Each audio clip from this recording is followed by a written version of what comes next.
Hello and welcome. I'm your host, Wim Liu. You're listening to the Raptors Reaction Podcast, which is a presentation of ToonieBet Online Sportsbook and Casino. Raptors just wrapped up Game 2 against the Cavaliers, losing by a score of 115 to 105. Just got back from the arena. Very intense game.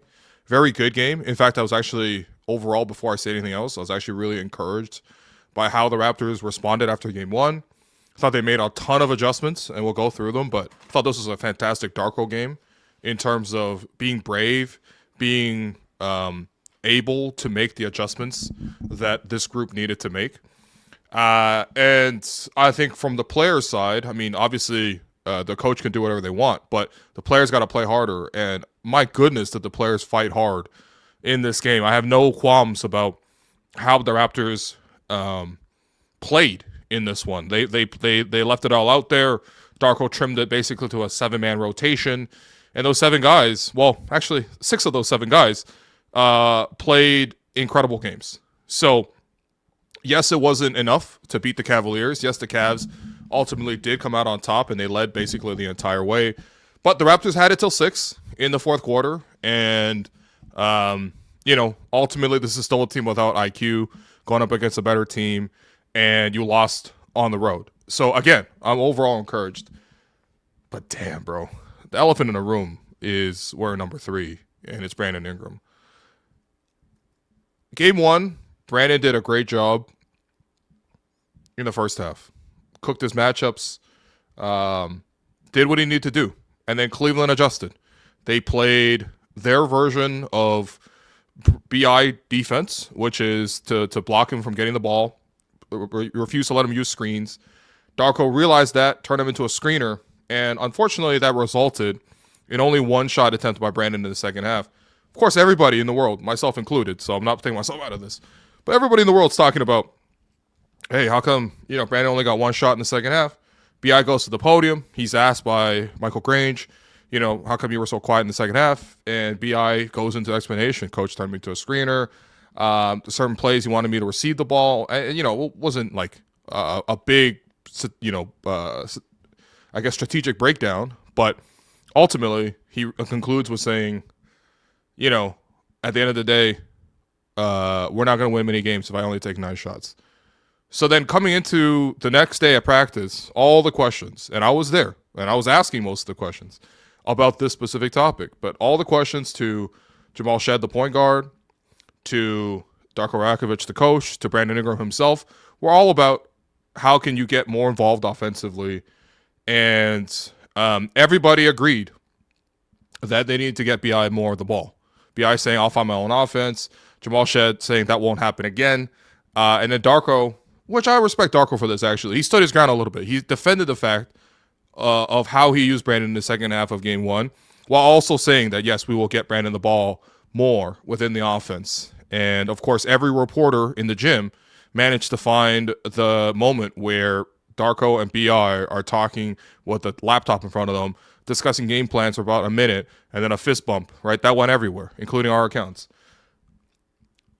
And then you come into Game 2 and you're thinking, well, that's going to be the strategy of the game. How are we going to get BI involved? And again, I want to give Darko credit for this because he used a lot of different ways to not only capitalize on how the Cavs were defending him, but also just the overall emphasis. Like every play was some sort of like tactical maneuver to get him the ball, and that being Brandon Ingram. And the end result was he had the worst game of his career. That might have been the worst game by any of the star players that we've had in Toronto in a playoff series. And this isn't to pile on Brandon, because we all know Brandon can play a lot better than this. We all know Brandon just had a miserable night. But if you go from what happened after Game 1, which I don't think Brandon meant to like throw Darko on the bus, but I do think that he was pretty clear in what he stated. I need to get the ball more. I need to be more involved. The whole discussion between Game 1 and 2, adjustment-wise, film-wise, everything is about, okay, how to get Brandon the ball. Granted, there's other adjustments, which we'll get to, because that's what made the game closer. But you cannot come out in Game 2 and just drop like a stinker. And we were not laughing at Brandon, but, the Raptor section that of reporters that I was watching the game with. At a certain point, it went from like, wow, it's really not going in for him, and wow, there's a lot of turnovers, and wow, there isn't like much else going on. Like he wasn't really defending that well either, and he wasn't setting guys up, and he wasn't really, well, he was rebounding the ball a little bit. We'll give him a little credit. He was rebounding. But towards the end, and even in the fourth quarter, you're still like kind of just laughing. You're kind of like, damn, like if you take a step back from the frustration of the game, it's almost comical how bad this has gone. Like this is like comically cruel what happened in terms of Brandon's performance in this game.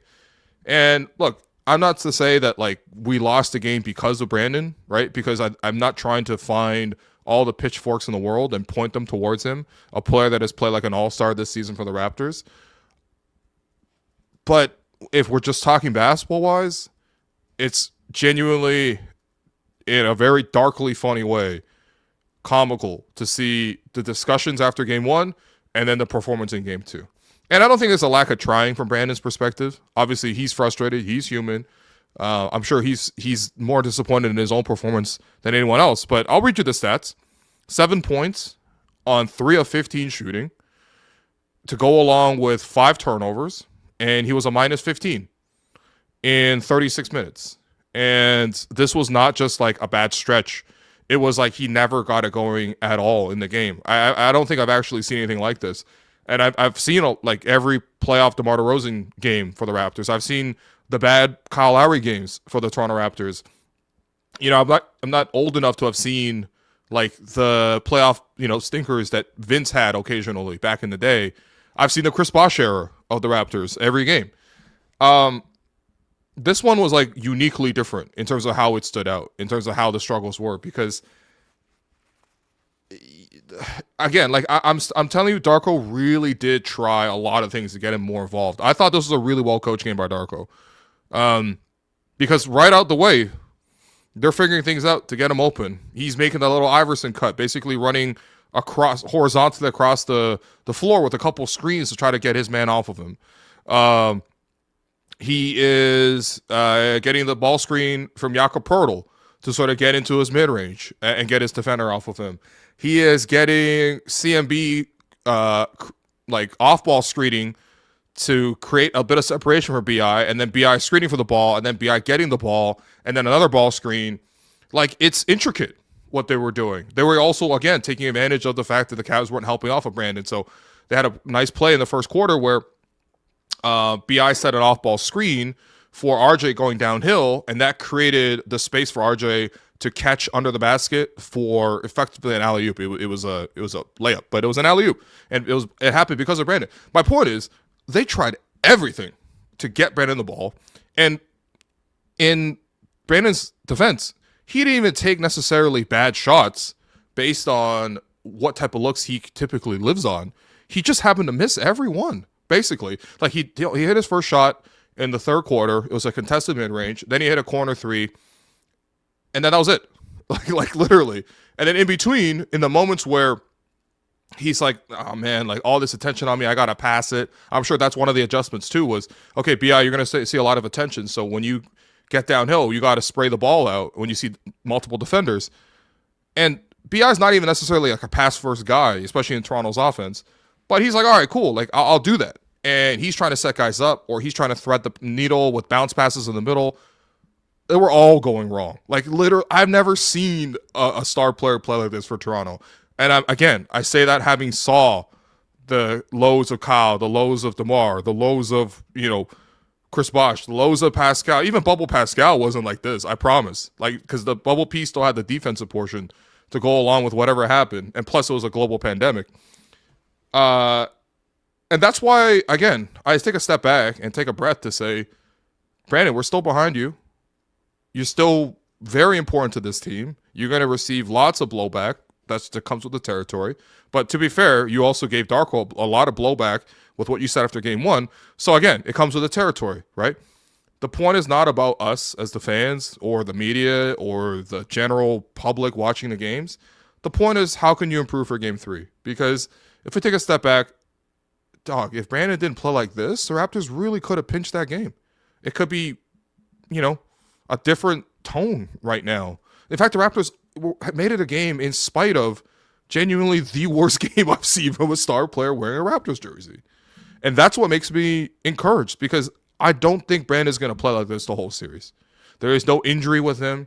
And honestly, if I got to give, and I want to give the Cavs a lot of respect, because watching Donovan Mitchell up close, watching James Harden up close, I mean, the skill level is just out of this world. But we'll get to that, right? Because all due respect.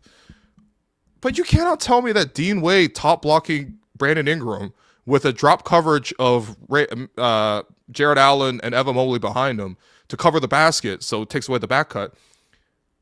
So what? That is not some sort of game-breaking defense. It's not like they're sending two guys at Brandon Ingram at the three-point line, forcing to give it up every single time. Like, you know, like, I've watched a ton of basketball. This is like standard coverage for a star player. This is not even like throw the kitchen sink at it. This is just standard level one. Can you beat this coverage? And given what we've seen, the body of work from Brandon, I think he can actually beat this over the course of the games. This is actually an improvement in terms of how they used him. Unfortunately, this was just an utter lack of execution on his end. So I'm not going to repeat more on that front. The good parts were that, again, I thought Darko really pulled a lot of important levers here. Second most important thing from this game, they straight up benched Jakob Poeltl. Jakob Poeltl played 9 minutes in this game. 2 shifts. The first shift to start the game and another shift in the second quarter. That's it. Did not play a single minute in the second half of the game. And during that time, they had to rely very heavily on Scottie Barnes, Collin Murray-Boyles, and Sandro Mamukelashvili. And you know what?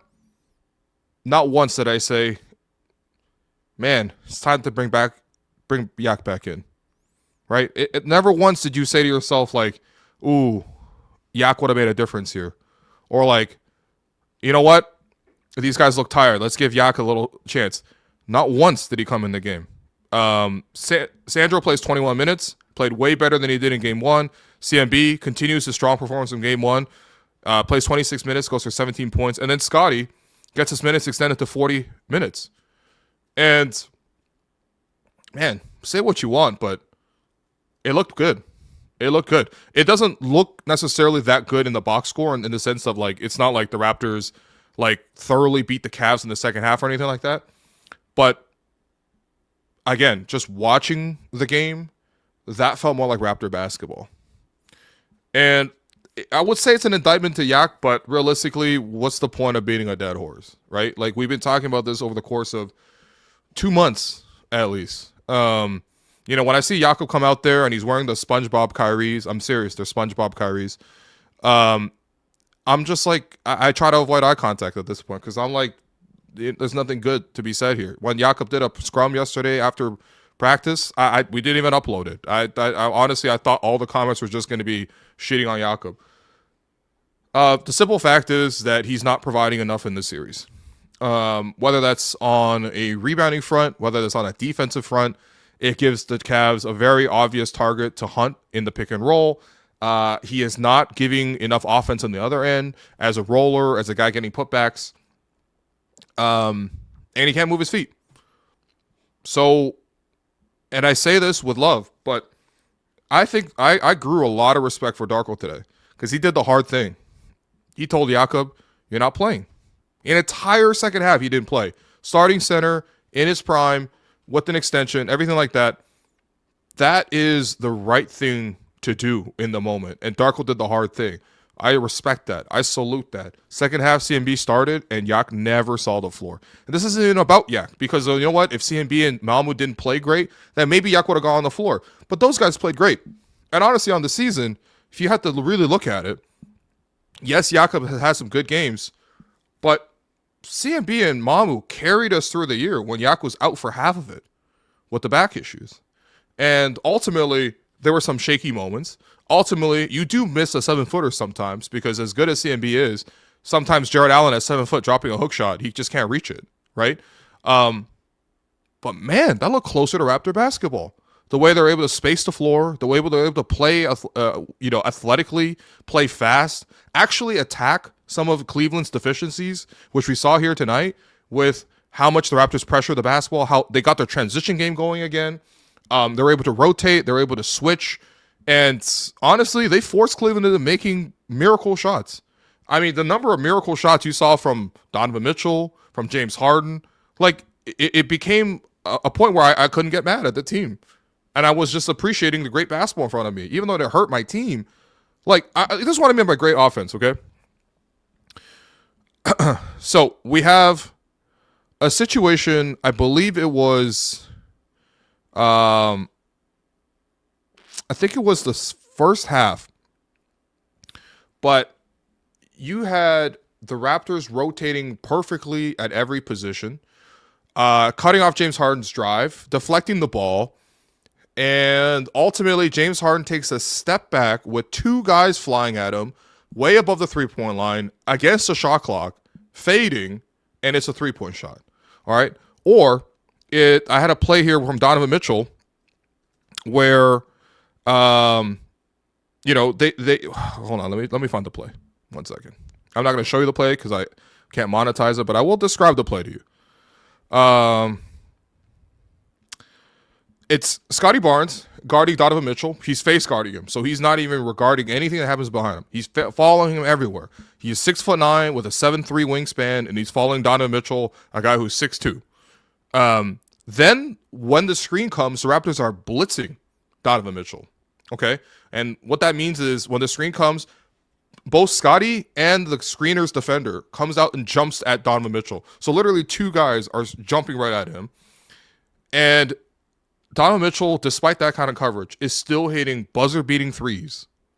There's nothing more you can do. Literally, you got to shake the hand of the defense.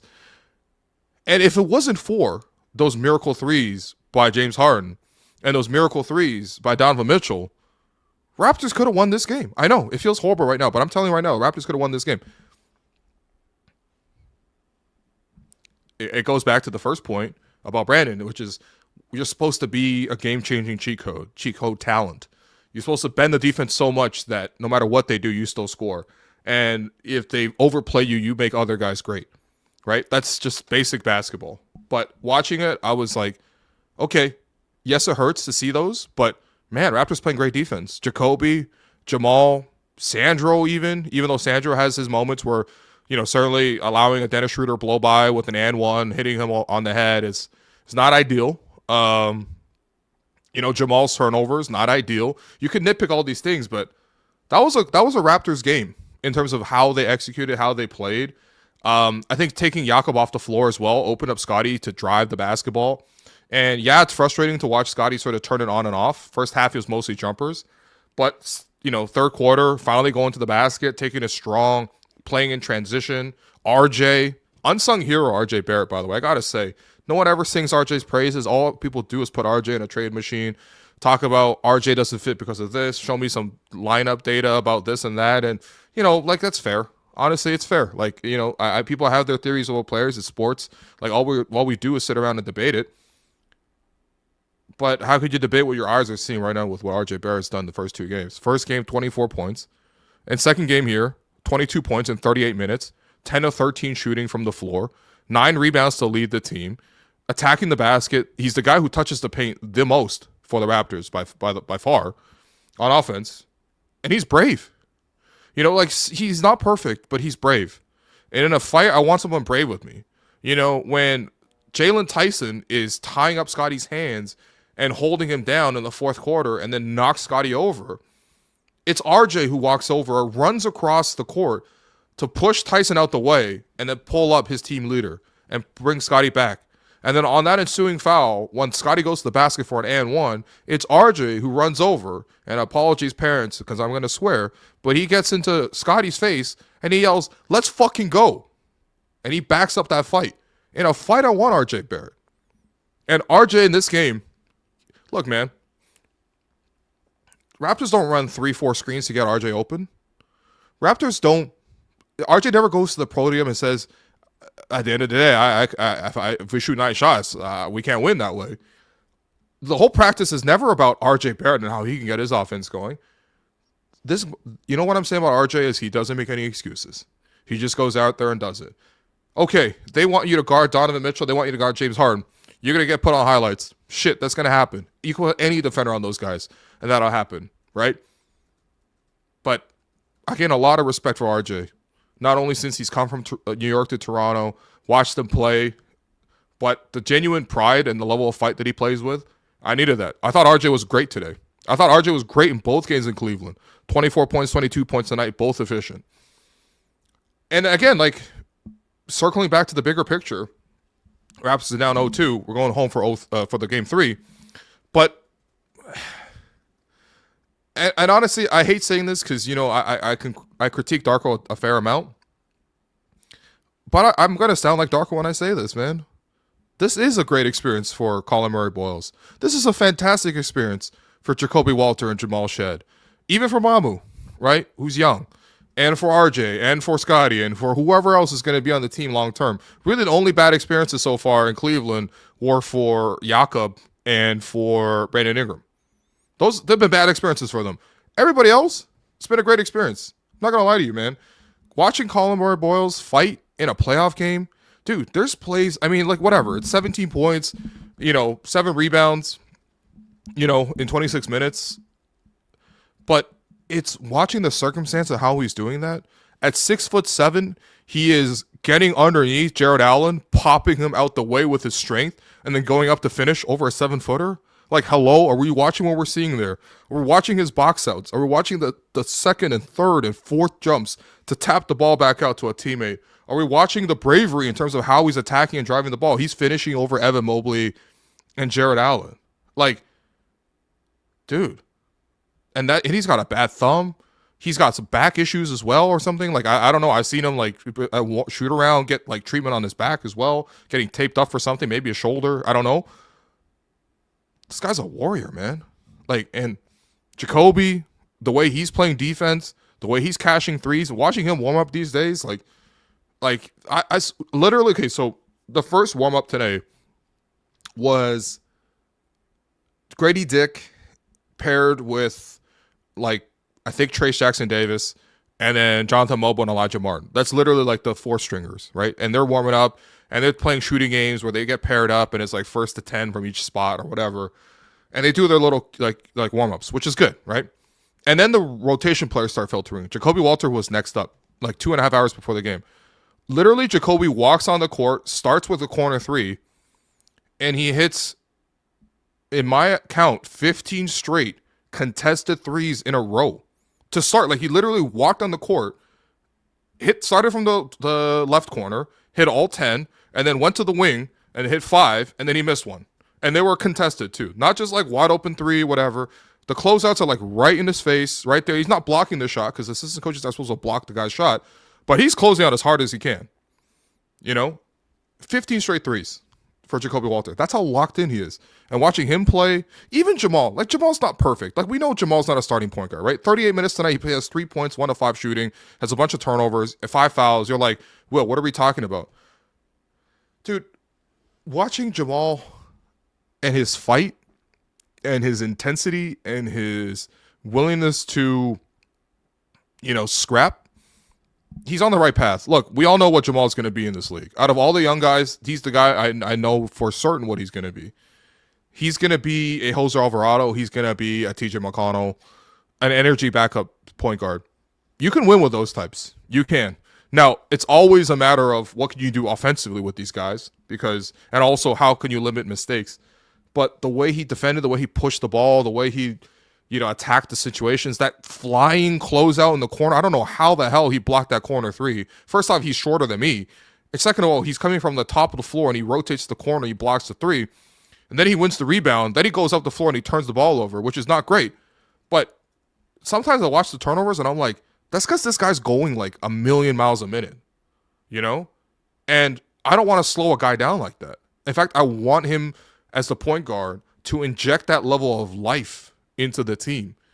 And over time, with the right amount of work and the right amount of development and maybe some lucky breaks as well, I believe in these guys as winning players. They're already showing that to me in their first playoff run. So, yes, the Raptors are down 0-2. Yes, Brandon had a genuine nightmare. Yes, Jakob straight up got benched.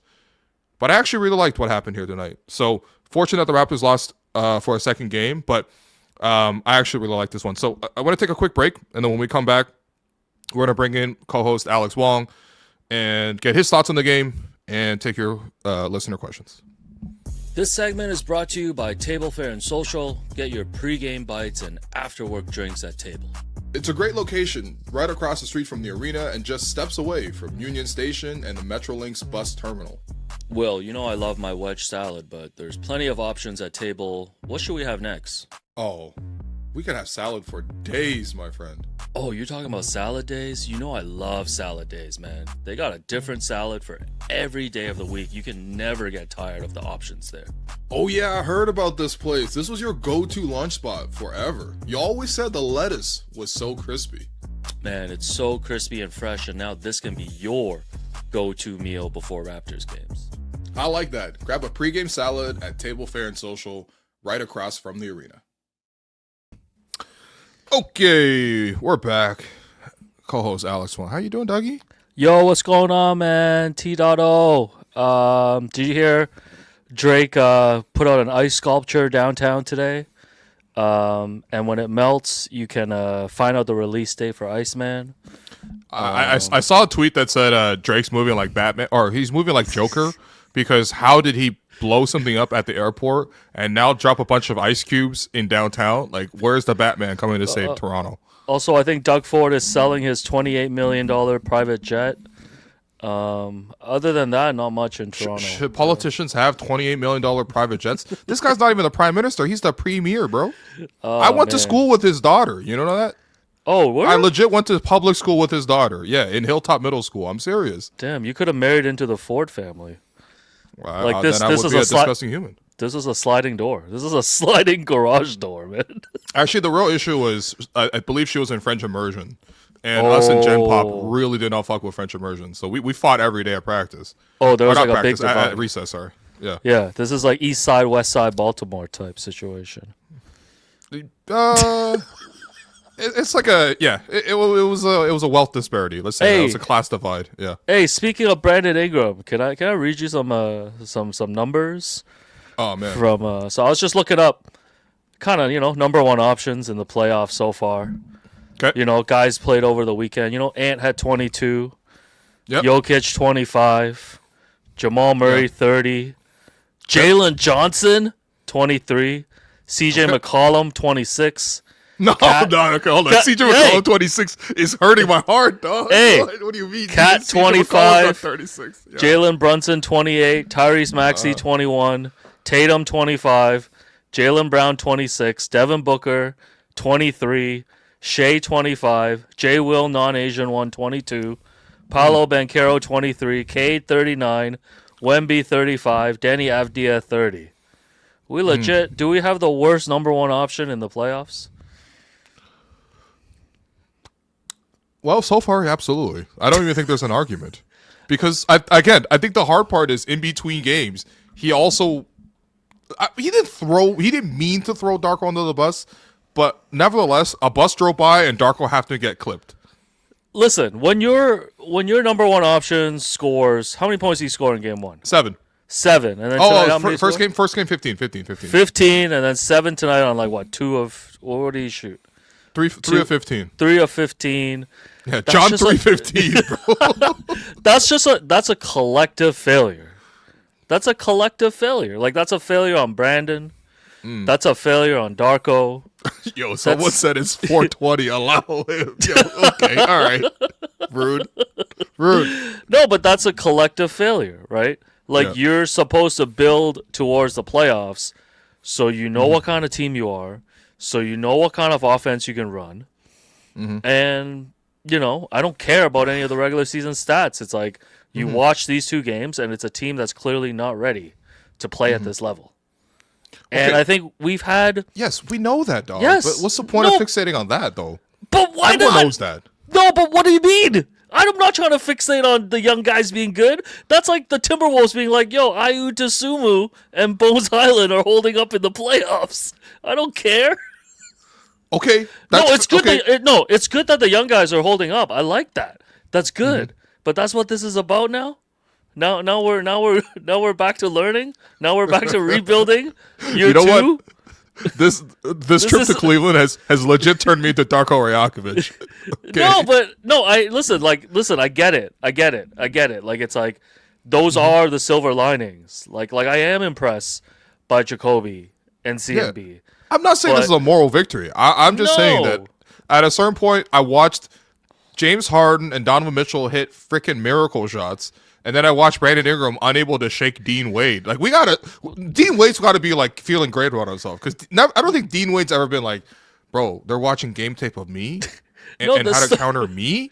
Like, it's Dean Wade, bro. Like, it's not even like, yo, he got OG Anunoby on him or like Lou Dort or fucking whatever. You know what I mean? It's Dean Wade. They're countering Dean Wade top block with a drop from Evan Mobley and Gerald Allen, as if it's like, oh, we got to figure out how to guard Wemby. Oh, we got to figure out how to attack Wemby. Like, it's just insane. The difference in the star power between these two teams is just so obvious, right? Like, very obvious. And Harden and Mitchell are just doing whatever they want, man.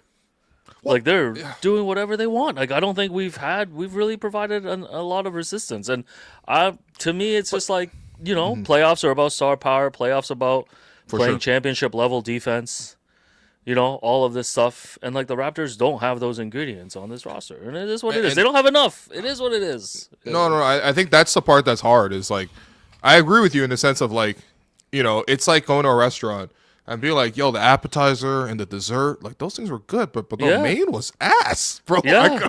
I got food poisoning from the main. I got 3 of 15 by the steak.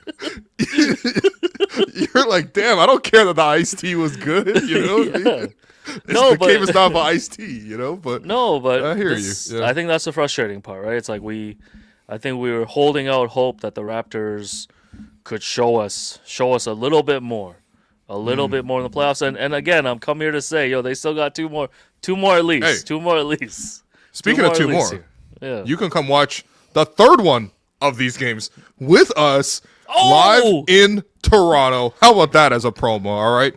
So tickets are going relatively quickly, I gotta say. I think there are 20 still some spots. It's like 20 tickets. We're not even gassing it up, but there are still tickets left. However, we've also blocked off some tickets to give away. Yes. Alex, actually, at the end of this show, can you actually figure out a way to give away some tickets?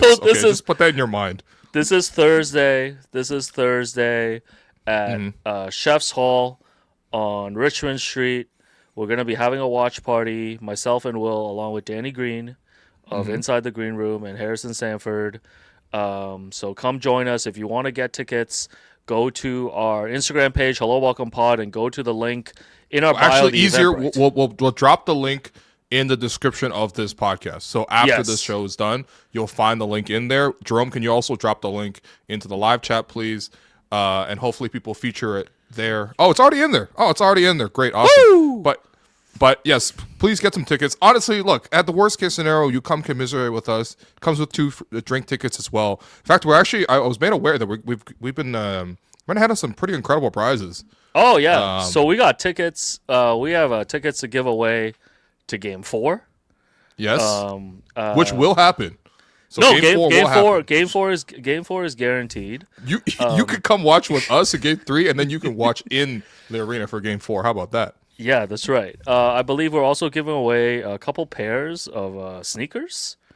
We got some sneakers? Yeah, Air Jordan sneakers. Are these the ones that are going to be signed by Danny Green as well? You want Danny to sign it? You want Harrison Sanford? You want to sign Harrison Sanford? You want Alex Wong to sign this? You want Jordan 1s? Like, we got you. And then what else? What else do we have here? We also have 2 Raptors tickets. 2 Raptors jerseys to give away. Yeah, 2 Raptors jerseys, and also 2 ToonieBet basketballs signed by us. Which will be the top prize. Top block. I'm gonna be shooting those into the crowd. Yeah, I'm gonna be shooting those into the crowd like Donald Trump at the hurricane relief, man. Yo, top block. Kobe. And Danny Green's also gonna be signing some merch as well. You get to meet a champion. It's a great time. Seriously, hang out. Hey, it's the playoffs. Let's we'll have a good time. You know what I'm saying? We'll have a great time. Yeah, Thursday, be there. Will and Jerome gonna be back from Cleveland. Gonna welcome them back to the city, man. Yeah, gonna give them a little welcome back. I'm not gonna lie to you. My opinion of Cleveland has really positively improved in this trip. Me and Jerome really liked it. Hey, listen, I'm happy for you guys, man. Yeah. Anyway, you get tickets. And by the way, we will also, I know people, I saw people always complaining about the price of tickets. And honestly, we hear that. We're going to give away some tickets as well. We're going to give away 5 tickets at the end of the show. That's Alex, right. figure out some way to do that, It's okay? very easy. I will literally drop my email at the end, and the first 5 to email, we can get tickets. Okay, fair enough. At the end of the show, watch Don't for email Alex's me right now. I'm timestamping right now. Don't email me right now. Okay? We know. Don't you cheat. can't be cheating. If you cheat, we're disqualifying you. Don't And cheat. we'll give away tickets on another show on, I believe, Wednesday as well, because we'll go live on Wednesday too. But yeah, look, series turns home, you know. Hey, can I interest you some platitudes? Yes, How yes. about- Plat me, bro. Yeah. How about this? The series plats. doesn't start so until tired the of home this, man. team loses a game. Yeah, I mean, sure. You heard yeah, of that let's one do before? that. Yeah, give me another one, man. You got another one? Yeah. This is a great experience for our young guys. Yep. You know, every playoff game is like 20 regular season games. So with this sweep, Jamal Shedd's going to be a 3-year veteran after this. Year two of the rebuild. It's You know, only 2. Not many teams make it to the first round in year 2 of the rebuild. Yeah. I mean, it's never been seen before. Don't look at San Antonio. Don't look at Detroit. Don't look at OKC. Oh man, I was looking at San Antonio last night. Don't look at Minnesota, bro. Don't perceive me, bro. I'm like, we traded for Jakob the same year they tanked and got Wemby. Oh, dog. You know, we were watching the game yesterday. And we were like, so they traded Yak, right? Then they tanked to get Wemby, and then they just went like, you know what? I think we still need like a Jakob replacement. Who is the player in the NBA closest to Jakob Poeltl? And if you really line them all up, you'd be like, yeah, Luke Cornett, come over here. Son, Louis K. Dude. Louis C.K. Yo, they got Louis C.K. They uncanceled Louis C.K. They stretched and waved Louis C.K. Louis so that C.K. Luke said, Cornett- I hate Magic City, but I love hoops. Yeah. right? Louis C.K. loved a lot of things, okay? Luke Cornett moving like Smithers in The Simpsons, man. He's like, get those women away from me. Anyway, so Cornett's so key for them when Wemby goes to the bench. yeah, I'm not saying they don't lose anything, but Cornett holds his own in there. And we got former Raptor Kelly O out here and they got buying Bismack suits, Biyombo. buying suits for the whole team. He could buy some Like, socks too, man. Yeah, This shit is nasty. Ankle song looking tough. Yeah. Anyway, my point with them getting Luke Cornett is they got Luke Cornett making $11 million this season, 10 next season, 10 the year after, and then 9 the year after that. So and he's just straight up better than Jakob. Like it's not even kidding me, man. He's actually much better. Do you know how good the Boston Celtics system is? Not only did they, so every player they let go, Yep. pretty good for other teams. Like Cornett, I would say like, Drew Holiday that they traded.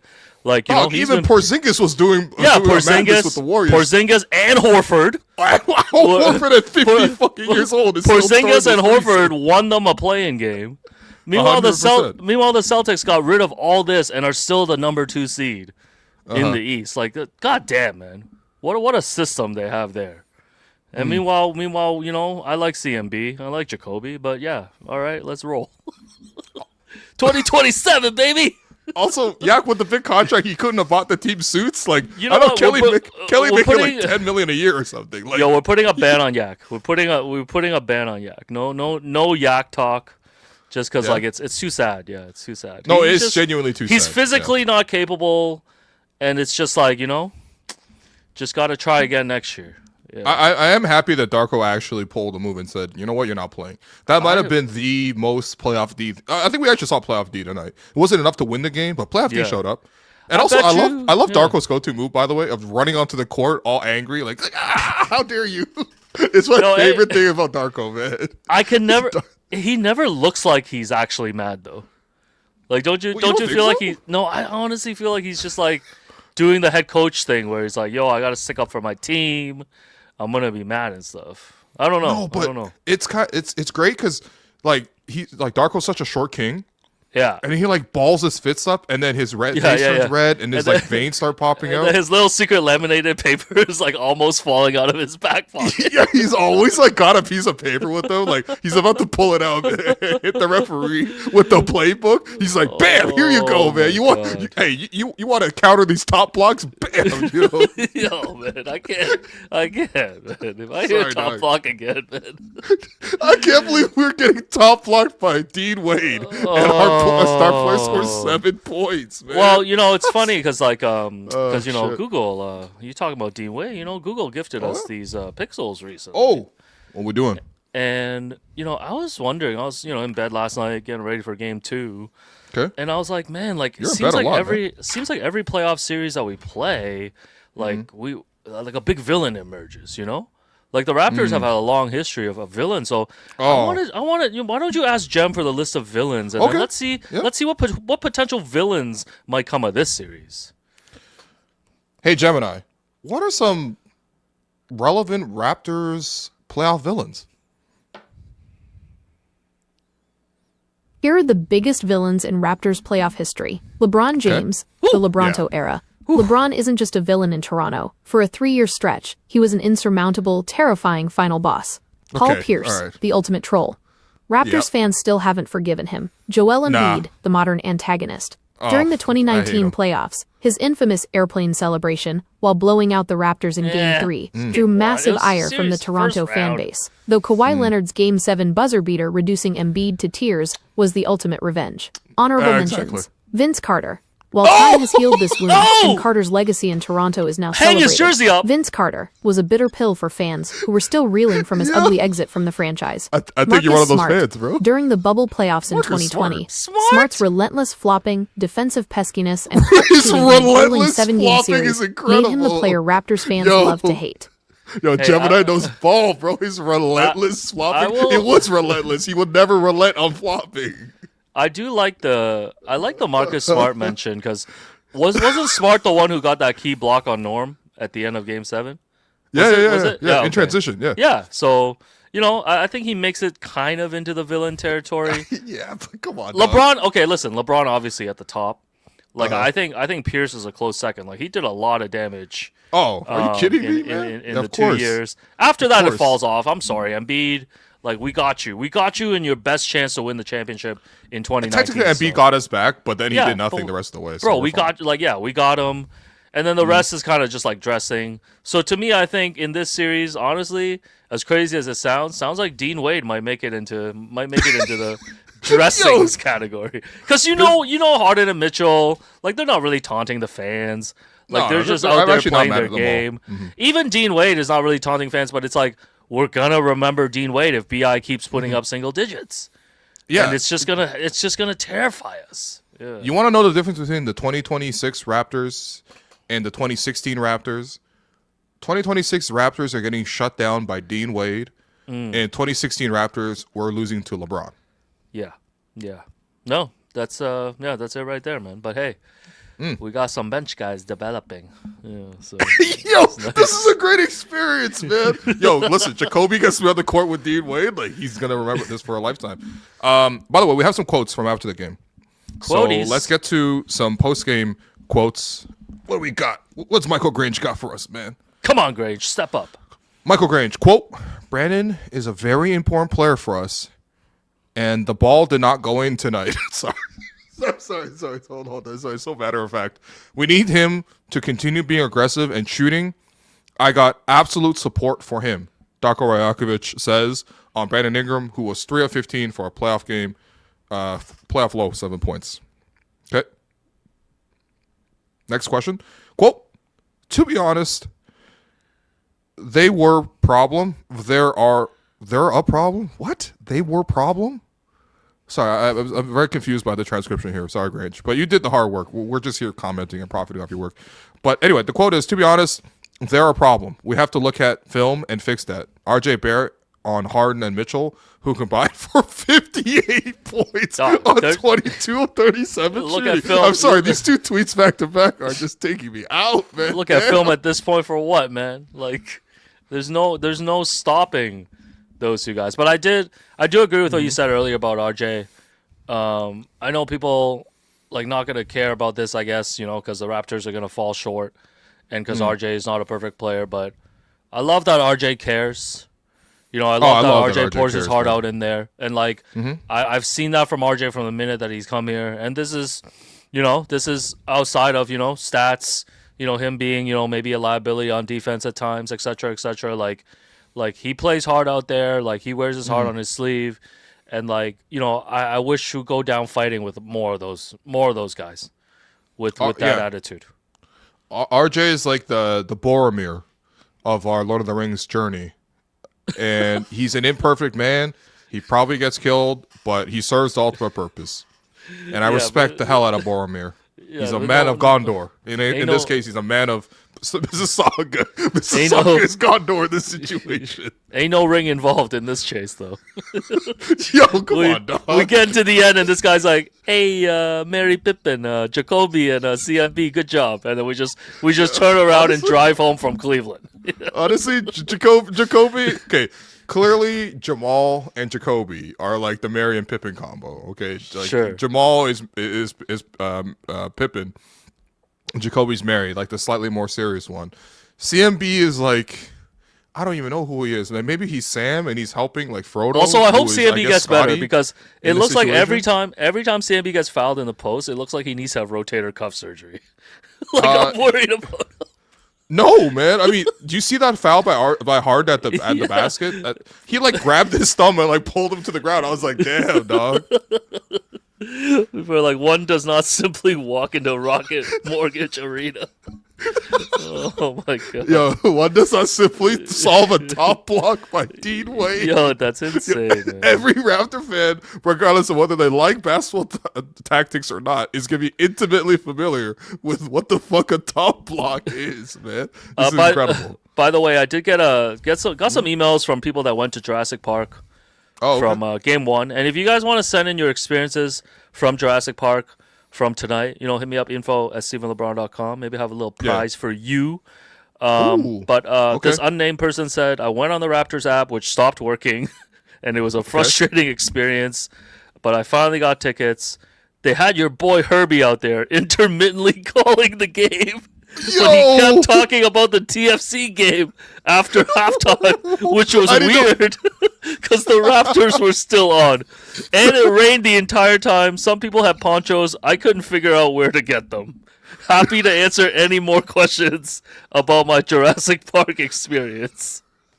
I'm sending merch to this person. You deserve it. You deserve it, buddy. Can we send him a poncho as well, man? Yeah. This guy, Poncho Hernan Gomez, man. By the way, you want the free giveaway to come to the watch party on Thursday, okay? Get your fingers ready. But I need you to send me a photo of a Raptors jersey that you own. Don't be going to Google Images either, man. Yo, it gotta be on your property. It could be on your arm or something. It's gotta be on your arm or next to today's newspaper if you still subscribe to the paper. Ain't no way. No, pick the picture of us on watching the React Pod. Yes. Hold it up to the screen, and then email info@stevenlebron.com. Put in the subject title "Watch Party Tickets." Okay. We'll give away as many as we can. But you need to prove that you own a Raptors jersey. Dog, imagine you win a giveaway to come to the thing, and then you win courtside tickets because of it. That would be the ultimate winner, man. This email could change your life right now. It could change your life. I'm not even kidding, man. Yeah. And by the way, courtside tickets are not to Game 4, okay? To a future game. Not to right. We don't have playoff money for Game 4 like that. By the way, Streets are saying... Evan Gilmore writes in, rolling a J on the cover of Prehistoric. Happy 420, Alex. Yo, that's crazy, man. Can you send me a photo of that? No, look at the guy in the picture, bro. He's got a J in his hand. How is that possible? That's this insane. guy, Jay Williams, man. That's insane. We rolling it up to the slam cover with BI on it, man. We taking BI off the cover. Yo, you're telling me this is smoking that cold front pack? Yo, it's just gonna say Cole with Scottie on the left. Yo, that's insane. Yo, I hope Cold is not on Brandon Ingram, man. That'd be crazy. If that was the case. No, his is front. Yo, that's insane. Yeah, front as Dean Wade's fronting him. Oh my god. All right, man. We got some questions, comments. Hold on. We got a couple more quotes here. We're not done the quotes. Come on. Okay. What else we got? RJ on Brandon. We support him, man. That's our boy. That's my prediction. Yeah. RJ Barrett's message to Brandon Ingram late in game 2. Quote, just telling him to stay in it. Keep your head in it. We need you. He got us here, man. The whole season, he's been amazing. You know, I just love RJ, bro. This is exactly what you want to hear as a teammate. I'm going to open my third eye, man. Let's run the offense. Let's go. Let's hand the ball to RJ in game 3, man. Let's go. We're kind of doing that already. RJ's run a lot of offense for us. 30 shots, man. Oh, okay. I don't know, man. Okay. I'm kind of crashing out. I'm kind of crashing out too, man. Yo, this is gonna be RJ at the end of the season when fucking Bobby trades him for some bullshit, my God, bro. Man. Yo, he's gonna feel like, Scottie's gonna be Aragorn holding the carcass of RJ Barrett at the end there. RJ with his last gasps, he's gonna be like, I would have followed you, my point guard, my forward, my king. This is and then what they we put him need. in a boat. And they're sent to Sacramento. It's going to be tough, bro. It's going to be very tough when this happens. I'm just telling you. Oh, more quotes. Another quotey? Another quote. Quote, I definitely don't have any quit in me. So we'll keep trying to figure it out. But to have my teammates have my back, especially in a moment where things aren't going so well, you know, it's a blessing. Brandon Ingram on the support that he got from RJ Barrett. After 3 of 15. No! We bring in the brotherhood. Poor Amir. We bring the brotherhood together, man. We bring the brotherhood together, man. This is what we do. Borg's gonna sacrifice himself for Frodo to escape, bro. Come on, man. We out here building chemistry 2 games into the playoffs, man. This is what we do. I'm fucking crying over this game, This is what man. we do. Oh my God, man. All right, guys. Again, for people who are not familiar with this show, because I see a lot of people watching. The Raptors game can be bad, bro. The post-game show will never be bad. We will always have a good time on this show. All right, no matter if the Raps are terrible or if they're good, it don't matter. It's a party either way. Anyway, we'll take your questions. Graham has been collecting them. Let's fight. Who wants to fight? 52 minutes in. We got to bring that in. Let's fight. $4.99 from It's Hashim. Lots of positives to take away from this game. Well, they've been to beating. Anyway, missing IQ has been very apparent as well. Shit, yeah, I forgot about that. Yeah. Okay, what? Yeah, no starting point guard is kind of tough. But, you know, the Raptors are already, I feel like they're so thin at guard at this level and so thin on the perimeter that, like, I mean, they've been just, I'm sorry, man. They've just been completely exposed. Where are we thick, bro? We're just thin everywhere. Dog. Yo, we thin crust pizza, man. Yo, we thin crust, man. Yo, I look over there. I see Spider. I see Uno.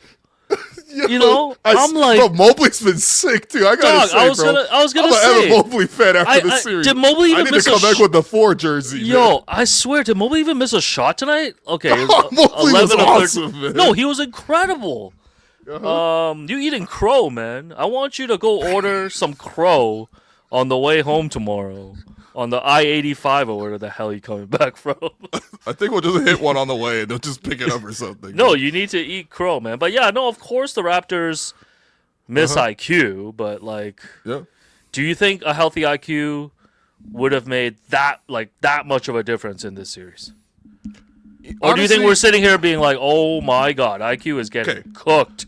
Objectively, I saw Jamal Shad go out there for 38 minutes tonight and put up 3. Yeah. Yeah. Like, no, total. That's fine. That's fair. Okay. That's fair. I don't care if IQ got a hamstring, doesn't have a hamstring, would have got more than 3.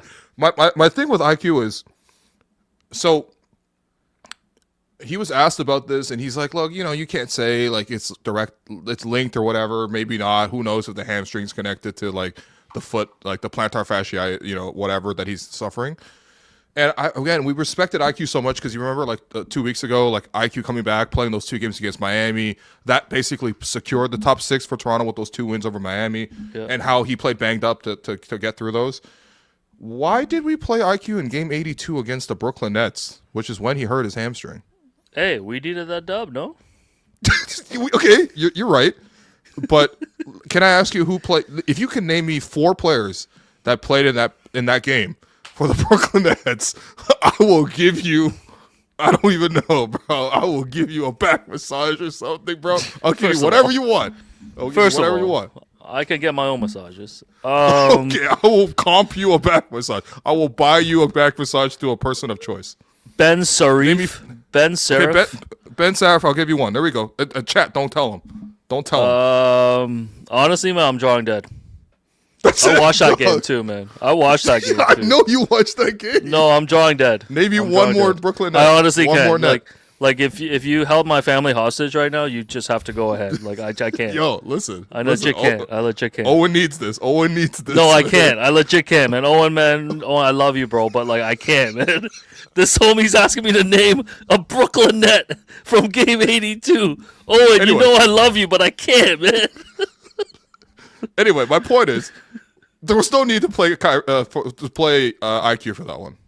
Well, I don't think that him getting hurt in game 82 against the Nets some of that is hindsight too, right? Like I don't think they're going that's in. 100% hindsight. But I don't think they're going in thinking that like, yo, he's not healthy enough, like he's gonna like aggravate something. Like I hear that. You know, it happens. It happens. But I get it. Well, I hear you. I guess it's very unlucky then. I just don't know if like, you know what difference would IQ have made, and what does that say about the fact that we're not really looking at the fact that we're missing our starting point guard as really a game changer. I think it is a game changer. I think IQ's comfortable being our 3rd best player this season. Okay. No, I don't want to come in hating and beat this team down 0-2, but it's like, I think most people could foresee this scenario happening. Yo, you telling me your family had to suffer because you forgot Tyson Etienne and Chauncey Janey? There's Cheney no Johnson, way. sorry. There's no way. First of all, Dick Cheney. First of all, both of them are Lindsey Hunter All-Stars. I'm going to be checking out Cheney Johnson later, okay? Y'all need to chill, okay? But yeah, I don't know. Yeah. All right, more questions. Questions? $5. Raps winning game 3. Crowd better be going nuts. If not, we better be getting a 2018-esque Will Luke crash out. Actually, I'm really curious about this. We know Scotiabank Arena crowd, back in the day. Like, I look at the Spurs crowd from yesterday. I was like, damn. Oh, dude, the color coordination. Yeah. The hunger and the joy, the thirst from the crowd. You could feel it. Even Cleveland's crowd was really good, I got to say, man. Yeah, Cleveland's okay. Okay, all right. Maybe I'm gassing up too much. But I got to tell you, they were good. Do you think T-Dot's bringing it like that in game 3? When was the last time the Toronto crowd intimidated an opposing team in any sport? I mean, Jay's crowds are not bad. Jay's? Yeah. What was Yamamoto terrified in Game 6 or 7? Different. He's a goblin. Yeah. But Jay's had good crowds. But like, no, I'm Jay's just crowd saying, was great. I'm not saying the crowd wasn't good. My point is like, is it going to terrify people? I'm just saying, like, do we still have that home court advantage? I don't think home court advantage is winning you game 3, but like, are we ever going to get back to like, that rabid, thirsty, crowd? Do we have that in us? Okay. I'm calling out the crowd. Yeah. Dog, what do you mean the crowd? They can't even manage a free crowd outside. Talking about Jurassic Park is dead. Why did we even kill Jurassic Park? It's a free event. No, it's true, man. But everything. Like if a bunch of teenagers want to take the Up Express from Brampton to Toronto, so they can stand outside and cheer their hearts out, we gotta do what? Collect their data. We gotta get them to sign up on the Raptors fan app. No one uses the Raptor fan app, dog. Nobody. Yo, Maybe my the Hawks, transfer my tickets. Hawks if you are about got 'em. to even the series, baby. Yeah, Well, big good comeback. for the Hawks, man. Good for the Hawks. Let me You know see what my I mean? guy. Oh, Risache DMP. I can't continue this agenda. I swear he was so nice for 2 minutes, man. Yo, You that's have to insane. believe me. It was the end of the first quarter in game 1. I ained never seen anybody gassed up for 2 No, minutes. I was about to Hey. text Dan Tolzman. I was gonna be like, "Yo, get him." Well, I saw DT today too, by the way. Yeah. Everyone misses you, He on here, by about the to way, man. You know, he about to see Hey. some scouts. Yeah. one way to fire the crowd up, because I can really, because I gotta say, Cleveland's like stage production, I would say, has Yeah. been really good. Yeah. Here's a video I got of the conga line from today's game. I think this could really help. You know, this is what I need. Yeah. Can we show this, please? Oh my god, I already saw this on your damn IG.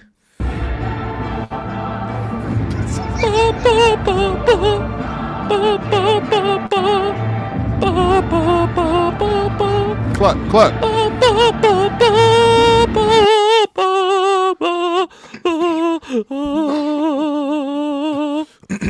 Yo, what do you think? What do you think? What do you think is going through Donovan Mitchell and James Harden's minds when they see the They're conga line before like, the game? okay, they're clowns, and we might get Orlando in round 2, so things are looking up in the land. Yeah. By the way, I told you, bro. I told you about my nobody. You told me what, man? That's one game. No, hey, nobody want to. It's the nobody want to see us together magic. Hey, man. But it Tobias don't matter. Harris. No, You want 15 from Tobias Harris? He'll give you 15. You want 30 from Tobias Harris? He'll give you 15. That's what he did in game 1. He was 5 of 17. I want 15 from PI. Yo, we just want BI to be Tobias. Yo, can I get BI gotta 15 walk from to the PI, BI man? gotta walk to the tunnel after game 3 after a win and be like, yo, Dean Wade over me? That's what I want, man. That's what we need. Yeah. Dog, I That's can't what we believe need. this, man.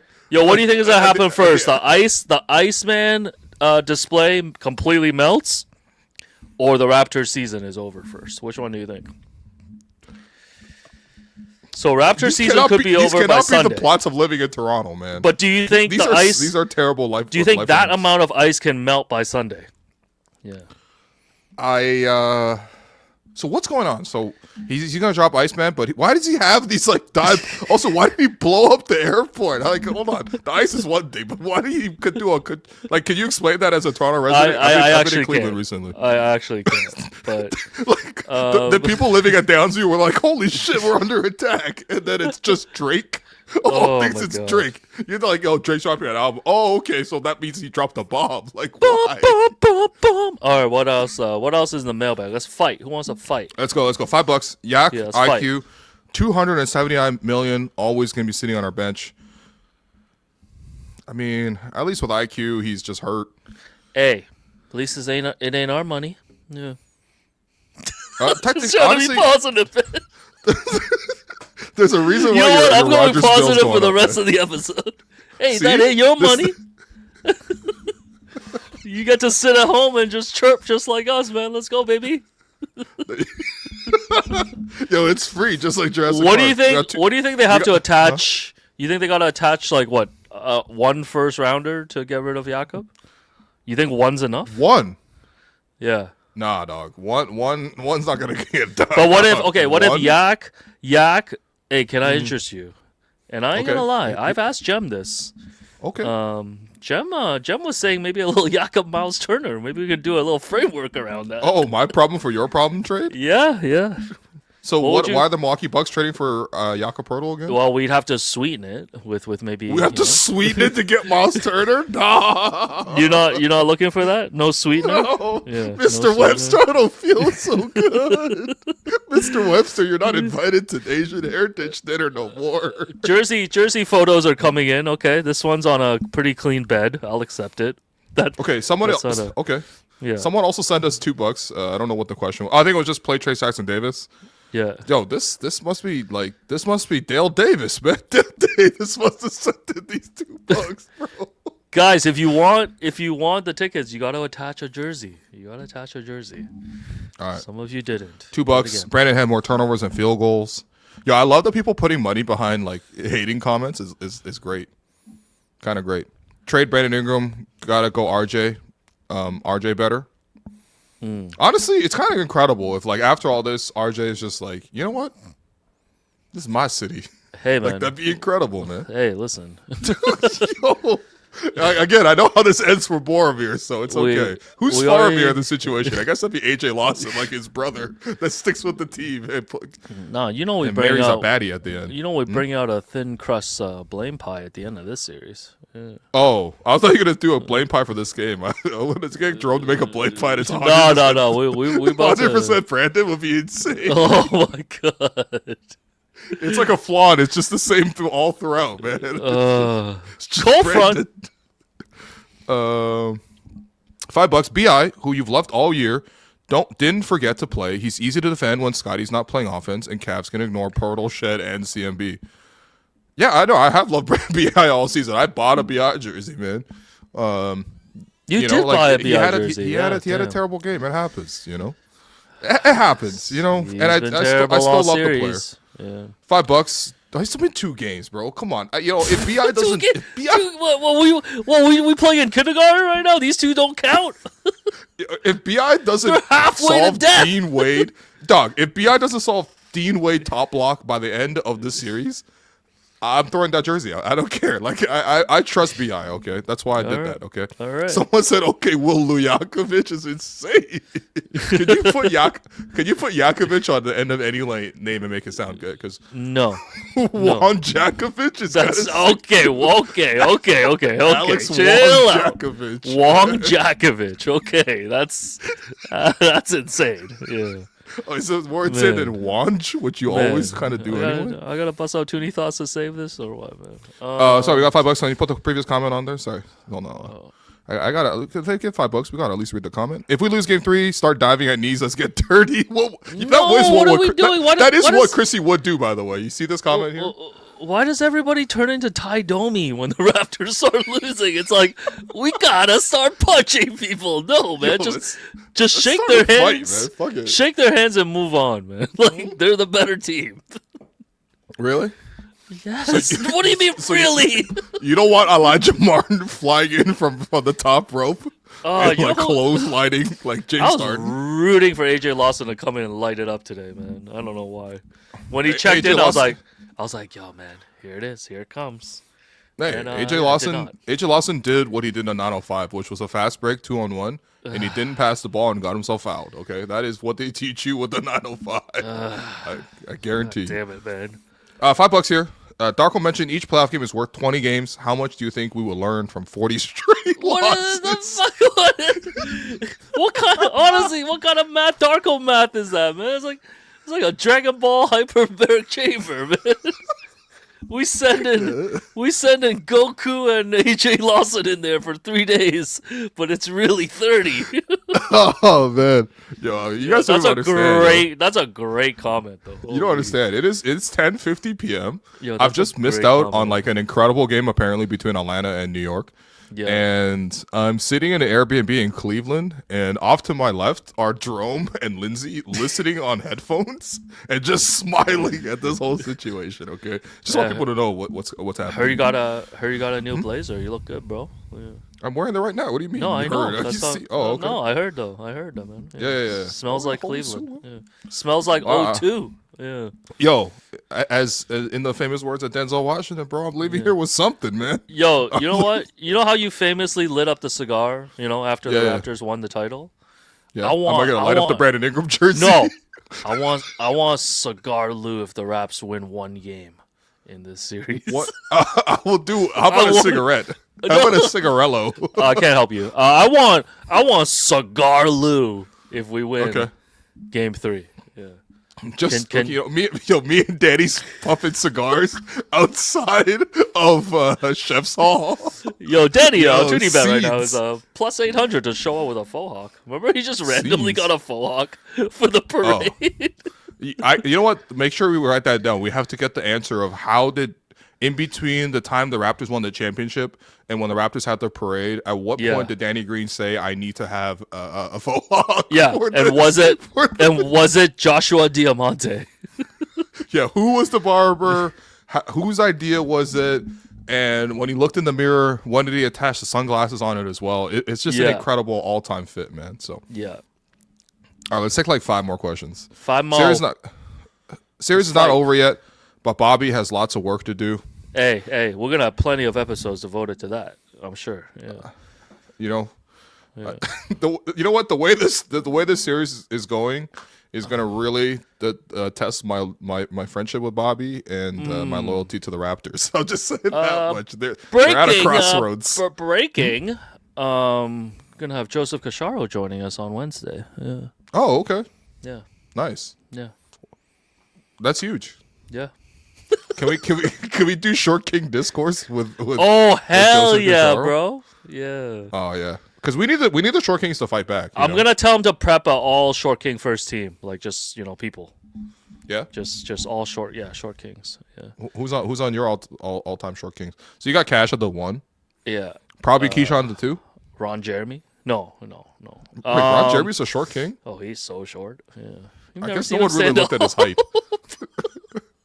I'm not watching Ron Jeremy stand up. At least not on the y-axis. It's more about the x-axis. We talking axles?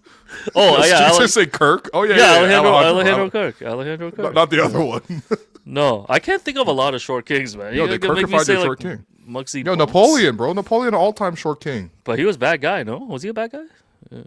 I mean, bad guy, not bad guy. The point is he took over Europe, bro. He a problem. Mama, there goes that man. Oh, yo, I know Austria-Prussia hates this guy won the OG Champions League, man. This guy won the OG Champions League in 2 legs. Yo, that's insane. Yo, this guy went to Europe down 0-1 and scored 2 away goals. Yo, he pulled that remontada over Italy. Oh, people are saying Kevin Hart. I don't know, man. It's fine.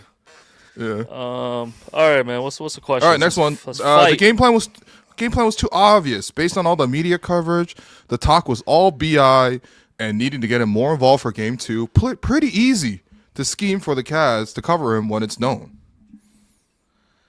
Okay. I mean, yeah. I honestly, I thought they did the right things with BI. BI just couldn't hit a shot. Like, short of Darko going out there and forcing BI to shoot the ball into the basket. Like, they got good looks for BI. He just couldn't hit him. He couldn't hit anything. It became comical at the end. Yo, here's one. We suck. Okay. Damn it. At will, are you going to hold the front office accountable to the Raptors cap table situation? How are we at ends with RJ and Mambo re-signing, given dead monies of Jakob and IQ's terrible contract? Well, I mean, first off, this guy got a real corporate profile photo, so is this your work account? But second of all, hey, man, what am I gonna do? Okay, what's me holding him accountable? Coming on here and being like, this is like, the Jakob contract turns out to be genuine mismanagement. The Emmanuel Quick contract, who are they competing for? The Raptors should look to allocate their money elsewhere. Is this the worst contract situation the Raptors have found themselves in history? In history? But what is it? Okay, what is the Jakob contract actually keeping the Raptors from doing right now? Because right now they're able to still bring back Mamu in the offseason. If they want to extend RJ at his current number, they could do it. Like, if they want to keep the team together, they could do it. Well, I think my bigger thing is, I don't think anyone's looking for that. But you got $30 million of dead money every year to a guy who's supposed to start at center. Okay, and you don't have a backup center. Okay, this is my proposal. Ready? Yeah. The Raptors should start angling for a lockout. Okay. This man has said the Raptors are so bad, the solution is no basketball. Yo. This guy said if Raps can't win, no one's playing basketball. Yo, lock the whole league out. You're one step away from asking for COVID-26. Hold on. I just want you to know that. So hold on. So once we lock the team out, right? Okay. The NBA out, what we're able to do is, after the last lockout, when they came back, every team got an amnesty. We need to get an amnesty. Let's amnesty. Let's get an amnesty back. Remember last time we amnestied Linus Kleza? They could do that again with a different European. People are saying the Bargnani contract. We get to Austria. Yeah. Bargnani contract was a problem, and Masai, really struck gold on that. with the trade. Why did you guys hand me this Gatorade? What's that's the one that yes. That's the one that Kat loved. And Anthony Edwards. Yeah, and Anthony Edwards. Here. It's and like a Anthony glacier. Edwards swore when he tried it. It's limited edition, and they have them on the podium for the players. And I'm just going to lie and say someone handed me it, but I want you to try it. Take a sip. Because the players have it. We need to see your reaction. Yo, take a sip. Are you serious? Yeah, no. Wow. You haven't seen the vids? Come on, man. Because I revealed, because this is the most time I've ever spent with Lindsey Dunn of Off the Roster, which I'll be on tomorrow, by the way. You'll be watching, guys. 10 a.m. tomorrow. We will be on. Lindsey, will both be on Off the Roster. Yeah. Watch me and Lindsey and Dan Riccio. Go subscribe to and On the Cabby Roster Richards. right now. Right, and I think I saw a new guy in there. Maybe I'll see him tomorrow as well. He had a hat and longish hair. Nick is their producer. That's their Jerome. Okay, so Off the Roster. Oh, yeah, okay. Anyway, I'm gonna drink some of this Gatorade. Okay, but anyway, yes, I've been spending a lot of time with Lindsey. People think this is a Gatorade ad, guys. It's not an ad. Yeah.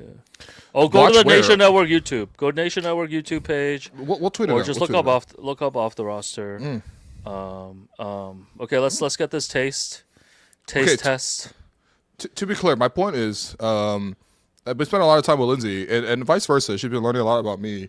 One thing that you guys already know about me is I love a little shoplifting. You know me? I love a little sleight of hand. Hey, I know we like to talk about anything on here, but maybe we got to chill on that. Okay, all right. Two things are banned: that and the way you run on the TTC. As a matter of fact, that is shoplifting in a different way. Actually, when you run, you know what that's called? Not to blow your mind, hoplifting. Yeah, because you hopping. Yeah. Okay. Yeah, my bad. Okay, so it smells really nice. Nobody's trying to sniff a Gatorade, man. Just drink it. Yo, you know what I'm actually trying to do? I'm trying to do the Anthony Edwards. Yes, I know you've been trying to do that. I get the reference. Can I please watch 1 minute of Wolves Nuggets this week? Please. I've been watching this trash-ass playoff basketball. This guy could watch Raps and Hogs. You know what? Nuggets Wolves. I'm so mad, man. Oh. Yeah? For real, though? Okay. For real, though? Oh, man. Honestly, it's pretty good. I think my issue with base Gatorade, actually, is that it's like a little bit too sweet. You know, and like I'm usually playing sports at night. I'm not trying to drink like a huge cup of like sugar. It's just like not good, I think, generally that's for fair. you. There's like a good balance, Meanwhile, I also do feel, quenched, No, all right, not bad. Yeah. Okay. Like that. Okay. Like Yo, that. Switch is saying drink G0. What, are you hating yourself, man? Dog. No, After Gatorade playing Zero's 2 hours good. of basketball. No, G0 is not good. Gatorade Zero's good. Yeah. Really, eh? Yeah. All right. What's next? We got more? Let's take. Well, you know what? Actually, after making this type of choice, you know what I like to wash down my Gatorade with? I got to make the chill choice as well. Guys, we're all watching these playoffs, man. It's not chill. All right, it is not chill. Watching the Raps get washed like this is not chill. And you know what? Darko was not chill today either, because he's like, Jakob, you're not playing basketball for me anymore. Hey, Mr. Pirtle, I don't feel so good. All right, but you know what? I actually got to say, Darko was actually really impressed. Like I said, all I wanted to see was playoff D from playoff Darko. Hey, and he showed me something here today. He showed me that he actually has that gear, because I thought he made a lot of adjustments and ultimately his players couldn't do anything with it. But he did well. So the playoffs can be very stressful, but your choice of beer doesn't have to be. Coors Light delivers mountain cold refreshment. You put that beer in the fridge, you put it on ice, you take it out. The beer in the can is blue.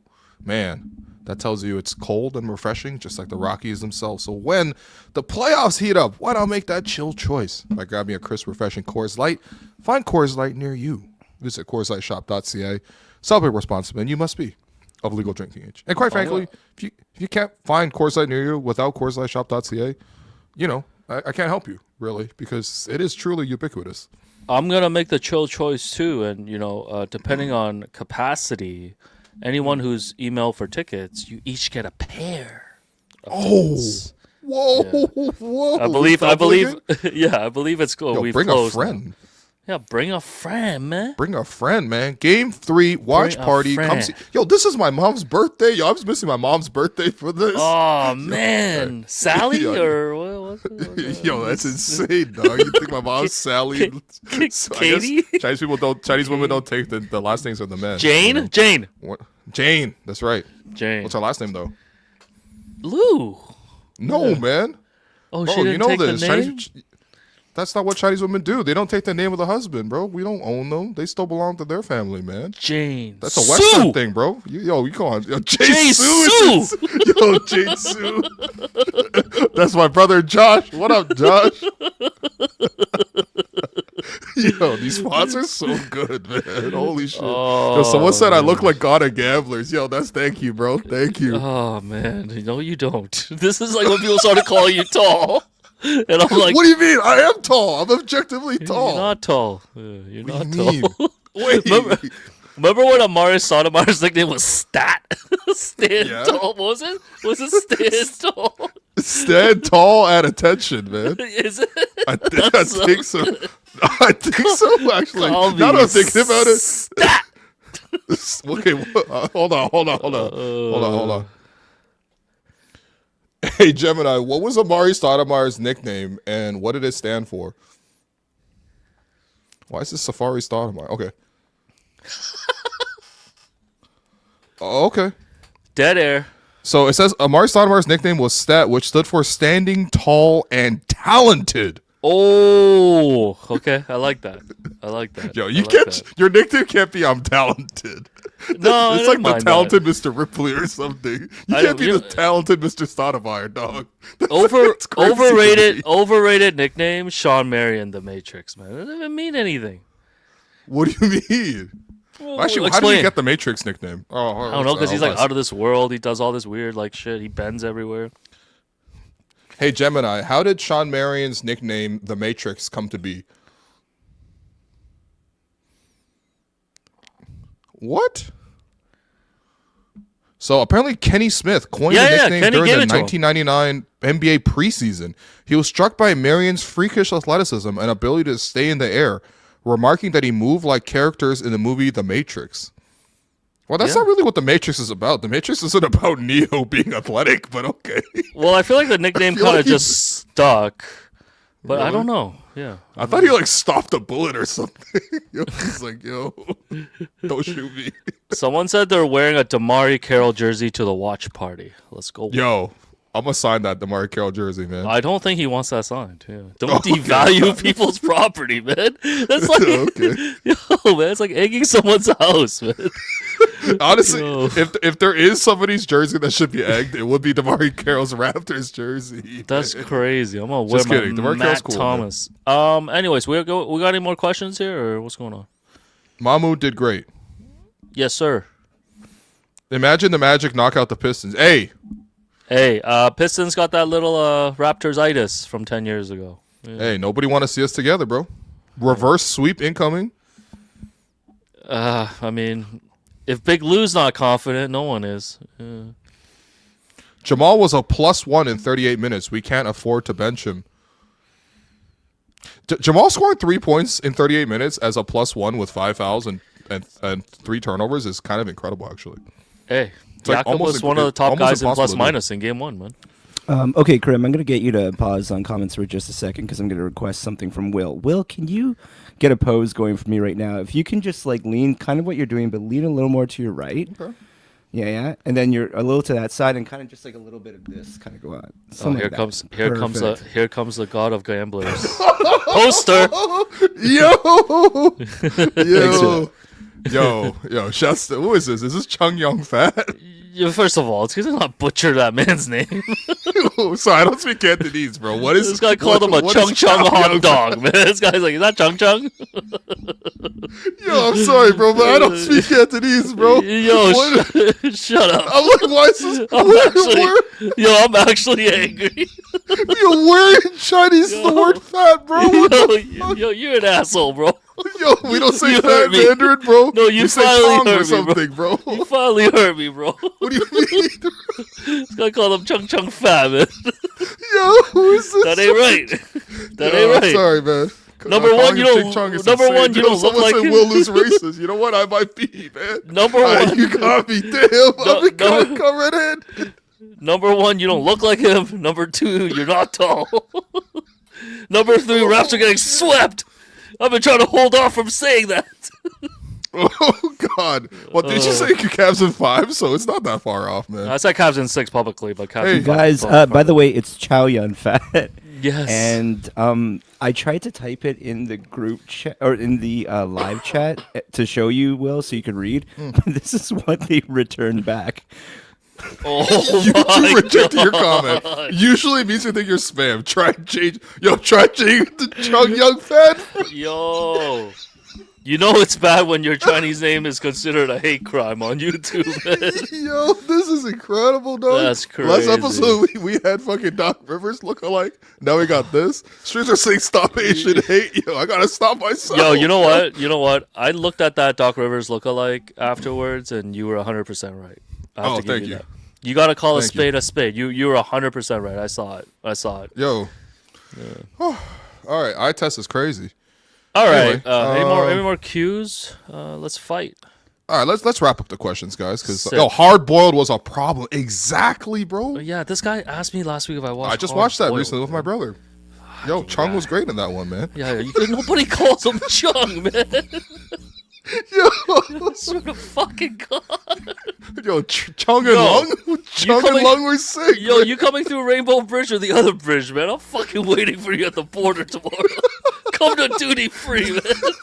Catch this Mortal Kombat tomorrow. Come here. Yo, if I shave my head, can I look like him in Crouching Tiger, Hidden Dragon? No. You're a handsome dude, man. You're a handsome dude. Thank you. I'll give it to you. What you put in Will's drink, man? Yo, it's $4.20 for everybody, bro. This segment is a presentation of ToonieBet, online sportsbook and casino. Thousands of slot games and live casino at your fingertips, and a sportsbook made for Ontario. Get your game on with ToonieBet. Shout out to ToonieBet helping organize and support our live event this Thursday. We are super excited about that. So some games that might interest you tomorrow, sir. Some game 2, Celtics minus 13.5 in game 2 against Philadelphia. We taking the C's? Got a gambler says let's go. Go with the C's. KD is a game time decision, but the Rockets are right now minus 5.5 favorite on the road to even the series against the Lakers. Well, they're favored by 5.5 after losing game 1 on the road? Because the Lakers have nobody. Hey, fade them, man. LeBron You know what? Luke. Give me LeBron. Give me Luke. Give me who else is at these games? Give me Flea of Red Hot Chili Peppers, one of the greatest bassists of all time. You know what I mean? Who else is he giving me? Jack Nicholson. He's not been well. He hasn't been up. Can't handle the okay, sorry. With all due respect. Sorry, but you know maybe what? Leo, maybe Denzel. Maybe a little in there, man. Jacob Elordi. Yeah. What's Leo's iconic line? Like if Leo had like. You know what I mean? Like if Leo had like one line that he's known for, like Al Pacino, you know. Yeah, I'm a draw. Probably his Wolf of Wall Street when he's like, I'm not going anywhere. Or what about in Titanic? Didn't someone draw me like you draw the French girls? Who said that? Yeah. Kate Winslet says that. Was that Lindsay laughing? Jack was the one drawing, so yeah. Getting pretty sure a that's laugh actually from James Lindsay in Cameron's Cleveland hand. is so sick. Yo, you don't understand. Lindsay's just sitting there with a pair of headphones, just giggling at this episode, man. Okay, so we like the Rockets. No, we're fading the Rockets. We're fading the Rockets. Man. Come on, we don't believe in the Rockets. Okay, we ride with Braun. Yep. Pistons. You think Braun with the Raptors? If you took Braun with the Raptors, you think they would go to the Eastern Conference Finals? Of course, I'll say Braun would not have gone 3 for 15. Yeah. Fair enough. Yeah. Pistons, can they bounce back? They must bounce back by 9.5. 9.5 point favorites at home. But you know what though? The thing with the Magic is no one believes in them. And they still can be good. Like they were great in game 1. Yeah. But the thing with Paolo is after every good game, he's going to give you the 3 of 15 with 6 turnovers, a.k.a. the Brandon Ingram special. So you're going to get one of those tomorrow. So, yes, give me the Pistons. I back the Pistons, man. No, I like the Pistons. I like the Pistons to bounce back. That's the number 1 seed, man. Put some respect on the number 1 seed. And finally, OKC. Oh, my God. Minus 17.5 against Phoenix. Do we have to play OKC versus the Suns? Yo, like, come on, what's that series for, man? Is that for Mawad to take some photos for Canada basketball? Dylan Brooks on one side, Lou Dort and Shea on the other side, bro. This is for Mawad, bro. This ain't for fans. I have said this for years, and no one ever listens to me, but I think when you play a best-of-7 series, especially in the first round, if a team goes up 3-0, the series should just end. Because, like, no team has come back from 3-0. So if you can get to 3-0, the series extinguishes in 5 games. Can I have a Toonie? You know what? I'll give you Toonie for that. The only thing is with 3-0 is I like the comments afterwards because there's always like, remember Dwayne Casey used to say after the Raptors will go down 3-0 to Cleveland, he'd be like, "We play for pride. Hey, we play for we pride. play for pride. Play for pride. The pride game is the game 4, bro. Game 4 is all about pride, baby. It's not about tactics no more. It's about pride. No. If Darko says that line, I swear to God.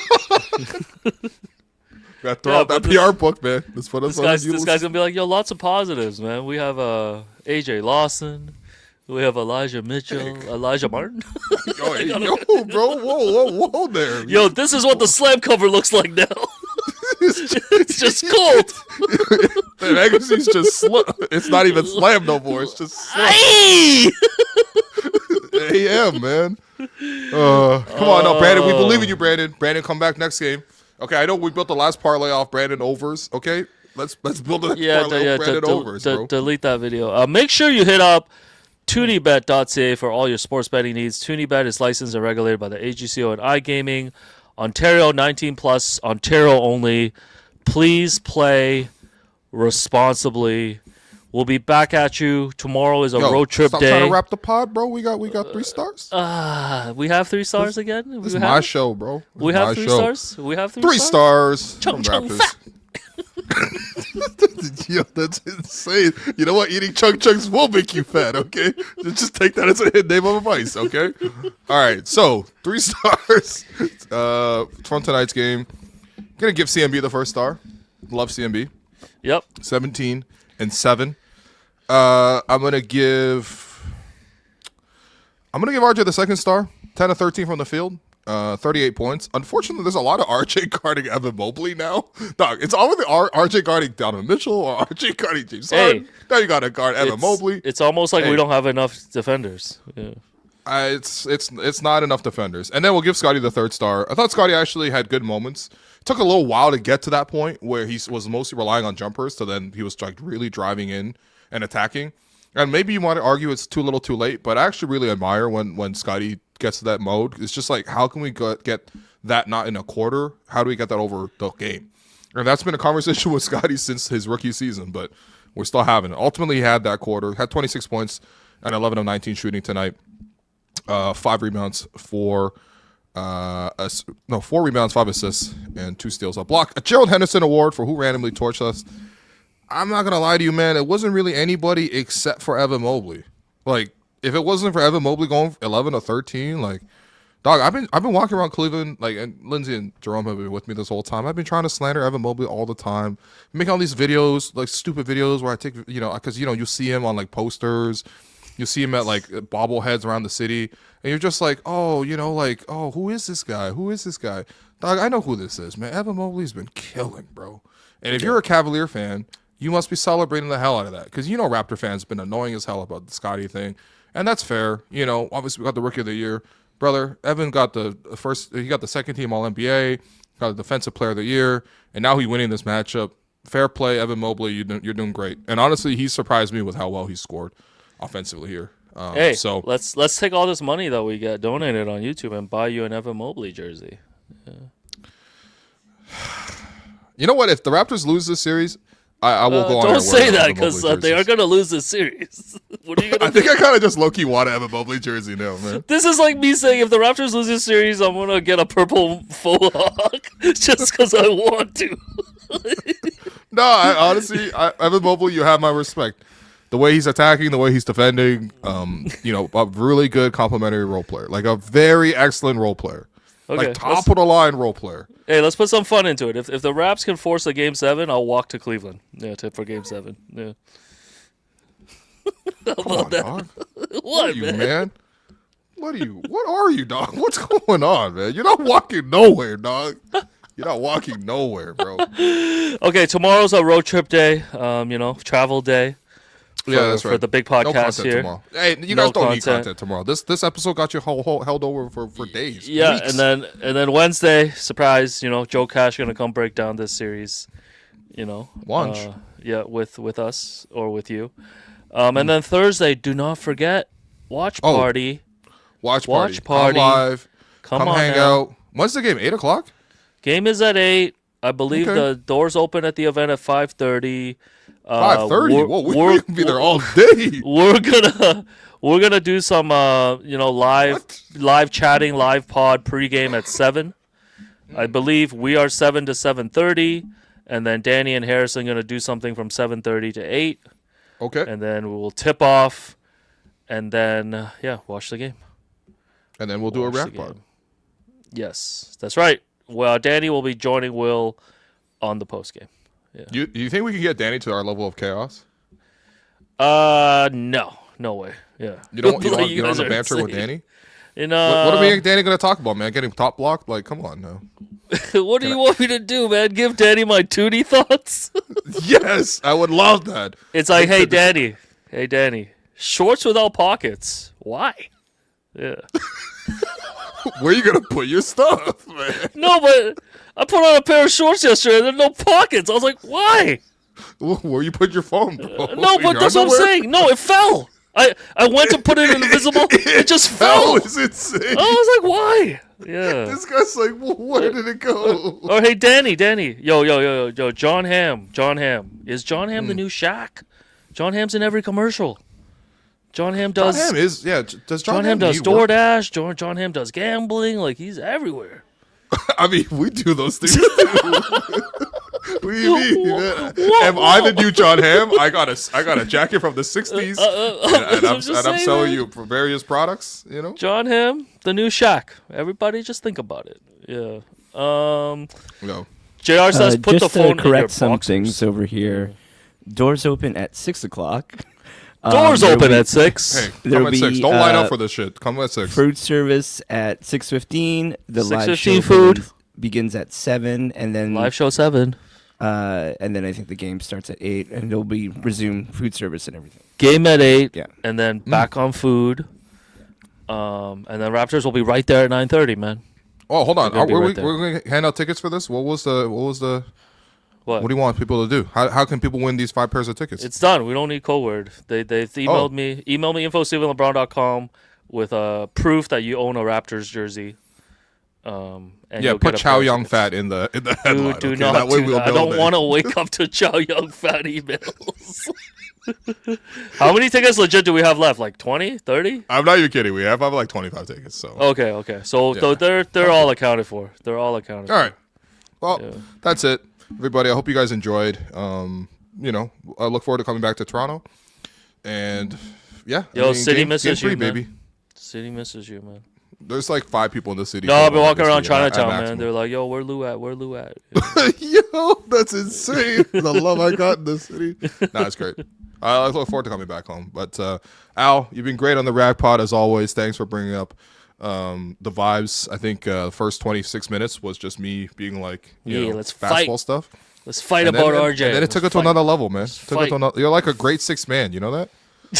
I was hoping we're better than that, man.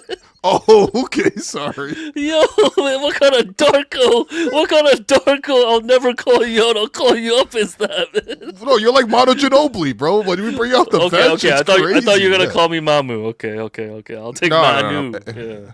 Hey, by the way, your GOAT, Bill Simmons, put him 3rd. So, anyway, we're closing the pod now. Al, thank you. See you guys all at the live watch party. Otherwise, we'll see you for Wednesday's show. But otherwise, come to Off the Roster. Me and Lindsay will be there tomorrow. If you really got separation anxiety, you watching me and Lindsay Off the Roster tomorrow. Otherwise, thanks everyone for listening. Please win Game 3.